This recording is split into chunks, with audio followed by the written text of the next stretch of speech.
It's time now for Mark Meets. This is the flagship segment of the show in which I interview a high-profile name or celebrity. Well, tonight I speak to a man who is at the very peak of his boxing career, starting out following his old man's footsteps. He was, back in the day, known as Chris Eubank's son. Now, Chris Eubank Sr. is Chris's dad. He's already a two-time IBO world champion and is about to embark on another world title bid in the coming year, following his impressive victory over Welshman Liam Williams last month, which, of course, was viewed by more than 1 million people, a Sky Sports record. This is a guy who has beaten various world champions and challengers, including the likes of Olympic gold medalist James DeGale, Gary O'Sullivan and Arthur Abraham. He's also shared the ring with George Groves and Billy Joe Saunders. Headlining a pay-per-view fight night 5 times, this guy is the definition of box office. I'm delighted to say that Chris Eubank Jr. joins me now, live from Las Vegas. Hi, Chris. Good morning. No, good afternoon, actually. Yes, just woken up late night last night. How you doing? Very well. What a privilege to have you on the show. Do you know how old you were when you first put on a set of boxing gloves? Wow. I would have been, well, the first time my father actually allowed me to get into a boxing gym, I was about 14 years old. So I actually started quite late. Kids now these days, they're starting at 8, 9, 10 years old. So, yeah, I was about 14. Were you a particularly sporty kid, Chris? Absolutely. That's what kind of drew me into boxing. I was always very competitive. I played every sport in school: cricket, football, rugby. I was a track star, swimming, and boxing just became that obsession of mine, that the ultimate form of competition. So yeah, and I still play a lot of sports to this day. Yeah, I only want to spend about 10 seconds talking about your old man, because you're the one that's now achieving all of this sporting glory. But your dad, Chris Eubank, of course, for viewers watching, will be reminded, a 2-weight world champion, one of the most important names in British boxing history. So did he encourage you or discourage you from getting in the ring? Believe it or not, he actually banned me from going to a boxing gym for a couple of years. He didn't think I would be tough enough. I guess going to a private school and living in a big house isn't what makes a good fighter. Typically, you know, if you look back at the past champions, they all come from, you know, poverty and a rough upbringing. I didn't have that, so he didn't think I'd be able to be, you know, anything special in the sport. But after a couple of years of just hounding him, begging him to let me in the gym, he finally let me go in at 14. A little bit of help from Lennox Lewis sitting him down and explaining that he had to let me find my own way. And, you know, I guess the rest is history. As a kid, you're bound to have watched your dad's fights on TV. What thoughts were going through your mind when you watched your dad in action? Did a part of you think, I'd like to have a go at that? Yeah, it was awesome. He kind of kept me away from it for a long time. And I was never allowed to go to his fights. I never actually watched any of his fights. But once I was old enough to understand what he did, and started, like, you know, looking into the things he was doing, it just became like an obsession, you know, especially with him saying I couldn't do it. And it's like, what is this forbidden thing that he doesn't want me to do? But yeah, you know, it was awesome watching him have those epic fights, and I always wanted to replicate that in my own career. And let's talk about your boxing story. What is it about putting on a pair of boxing gloves that motivates you? From the age of 14, that's when you first got in the ring. What does it do for you, Chris? It's just so pure. You know, there's no cheating in the sport of boxing. There's no days off. You can't let your teammates pick up the slack if you're having a bad day. It's all on you at all times. And to me, that is the purest form of competition. Pitting yourself against another man to see who is the strongest, the fastest, the smartest, the toughest, the one with the most heart. And once I stepped into that ring for the first time, it just became everything to me. And I dropped all the other sports I was playing in school, which I've been playing since I was 8 years old. I wasn't interested in them anymore. All I wanted to do was fight. Has fear ever been a factor in your game? Listen, anyone who says they're not scared at some point in their careers is lying to you. Fear always is a factor and a part of boxing, but as you fight more, as you get more experience, as you grow older, that fear it lessens. Yeah, my first fight, walking into that ring, my heart was pounding. I was anxious, I was nervous. Now, after 34 fights, 32 wins, when I walk into the ring, I'm enjoying it. I'm soaking in the energy. I'm having fun, So I don't think fear is a factor anymore for me. But obviously, during my career, there are definitely times when fear is definitely a factor. You clearly have, Chris, great genes, fantastic genetics, an unbelievable work ethic. You train hard, you spar hard, great diet. You're currently training in Las Vegas, and I don't imagine you were on the crap tables or in the casino last night. What about the psychology? Have you had any help with that winning mentality? Psychology is a huge part of boxing. People that aren't in the fight game or have never fought, a lot of people think that it's all about being tough and strong and mean and angry and hating the other guy you're fighting, but it's actually not that at all. It's a very mental game. You have to be very mentally tough. There's a lot of guys that maybe aren't the most athletic or the most fast or the most strong, but their will to win enables them to beat down and win fights against guys who may be athletically more gifted than them. It takes a lot to be able to go in there and perform in front of thousands or millions of people. It's a lot of pressure. And some guys just don't have that. So having that mental strength and stability and belief is a huge part of boxing. And how do you do that? How do you do that, Chris? Do you work on positive thinking? What are the tricks of the trade without helping your opponents, of course? No, that's the thing. I don't think it can be trained. You either have it or you don't. You're either about that life or you're not. It's not one of those things where you can kind of build it up. You're either born with it or you're not. That's my opinion. Maybe I'm wrong. But for me, that's how I've seen it over the years. Now, you are training in Vegas. What is a day in the life of Chris Eubank Jr. when you're in camp? Well, I'm not in camp right now. Obviously, I fought a month ago, so I've taken a little bit of time off, let my hand heal up a little bit. But, if I am training for a fight, fight camp is very intense. You have 8 to 10 weeks of intense training, a lot of sparring, weight cut, diet, no going out, no partying, no drinking. Not that I drink anyway, but a lot of fighters have to cut a lot of things out when they're in training camp. A lot of guys move away from their families because they don't want to be distracted. So yeah, I run, I do my cardio, I do my sparring, and I go home and I eat and I rest and I prepare for the next day. It's nothing exciting. It's not glamorous. People always see the glitz and the glamour of boxing and the winning and the fighting, but it's a very hard and long journey to get to that point.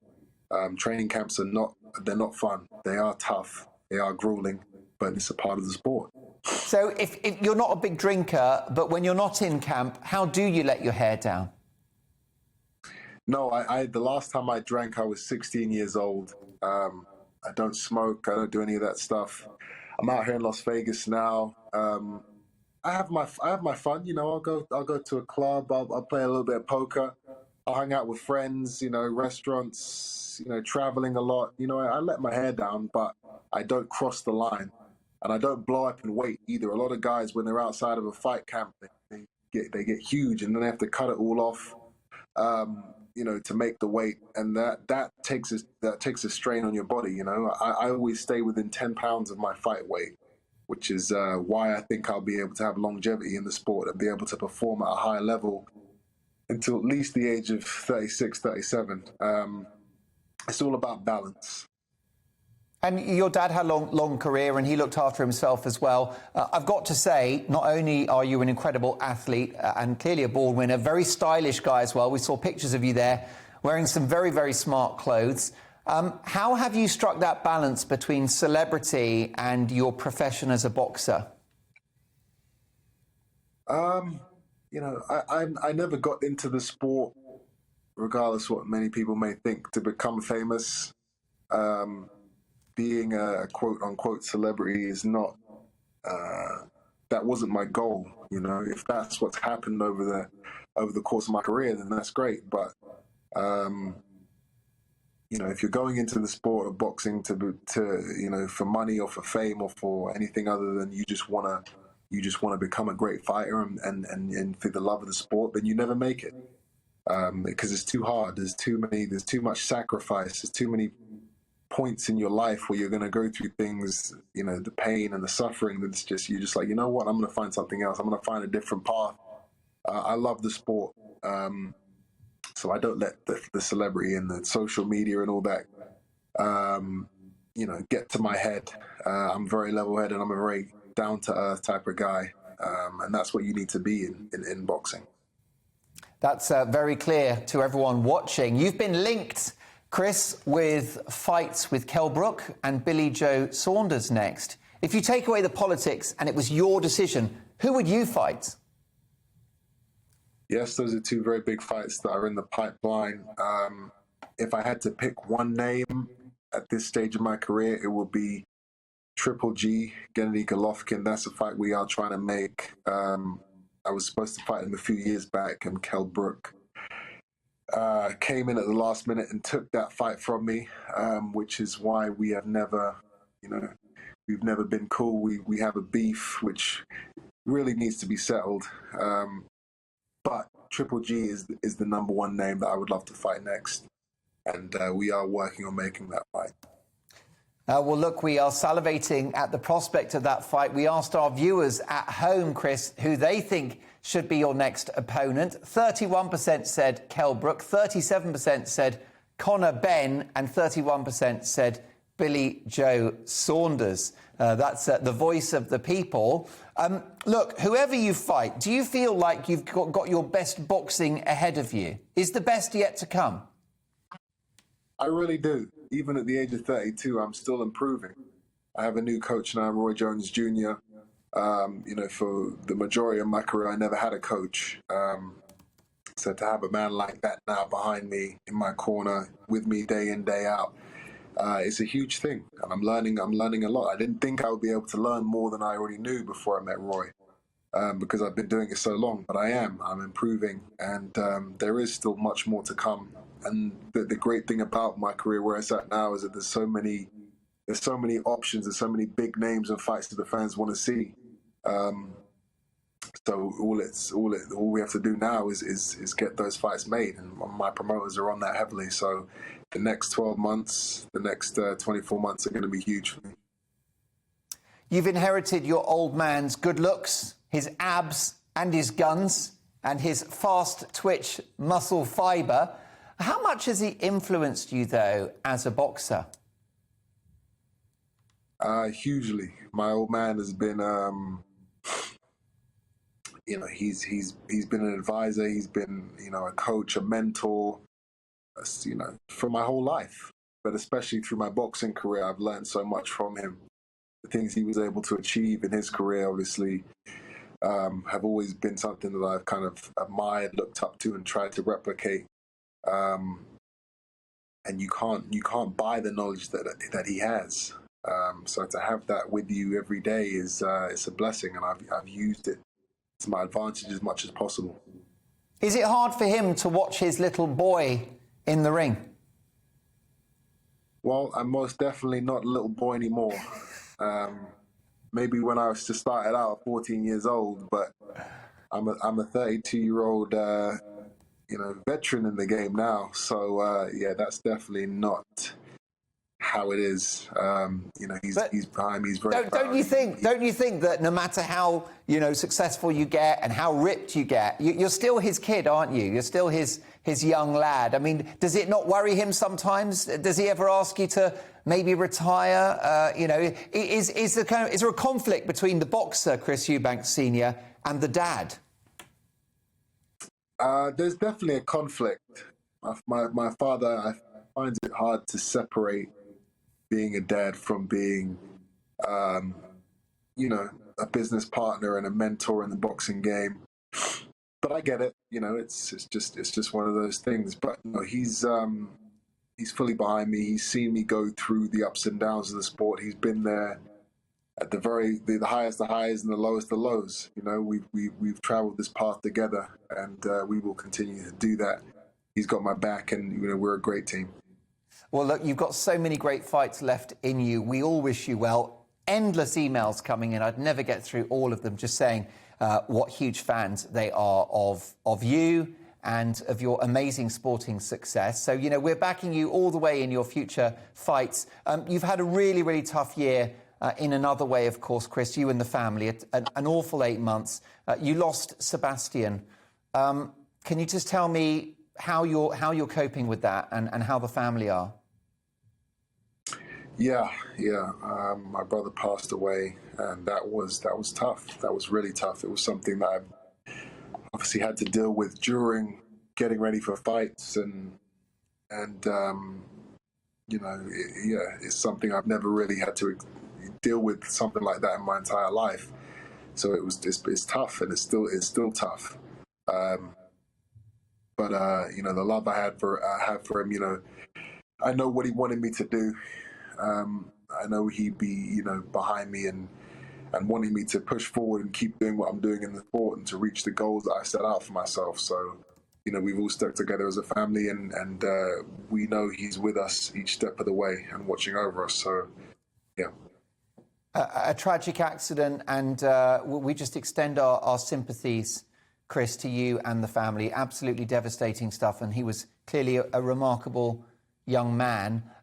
Look, we could talk to you for hours. So many questions coming in on email.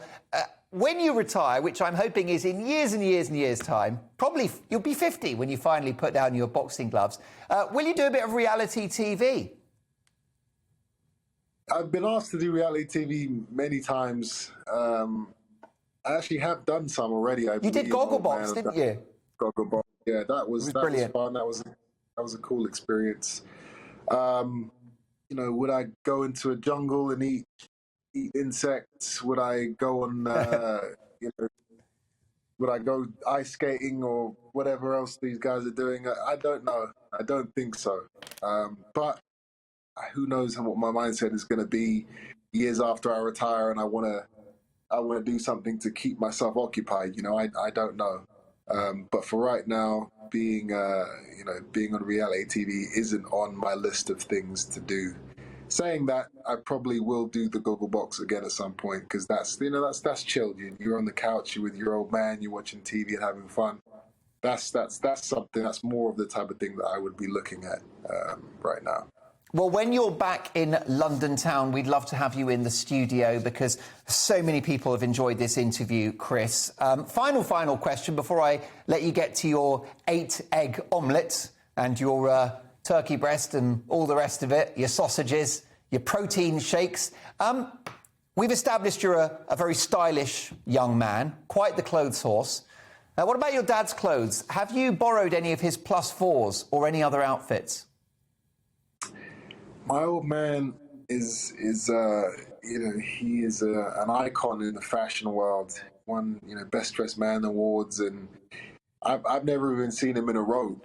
Even if he's walking around at home in the morning, at night time, he's in some type of suit or shirt. I don't know how he does it, but he's extremely dedicated. We have a different style. I'm more on the casual, high fashion end. He's more suited and booted. But one thing I did learn from him is that you have to be presentable at all times. You can't go out and look scruffy. You always got to have a swagger. You've always got to look good or look the part because, you know, we're entertainers. This is what we do. So, yeah, you know, I try to look as good as I can at all times. Chris Eubank Jr., it's been the greatest privilege to have you on the show. You've got millions of fans here in the UK, and we will be rooting for you in your next fight. And I hope that hand quickly recovers and that you enjoy a bit of downtime in sunny Las Vegas. The amazing Chris Eubank Jr. there, two-time IBO world champion.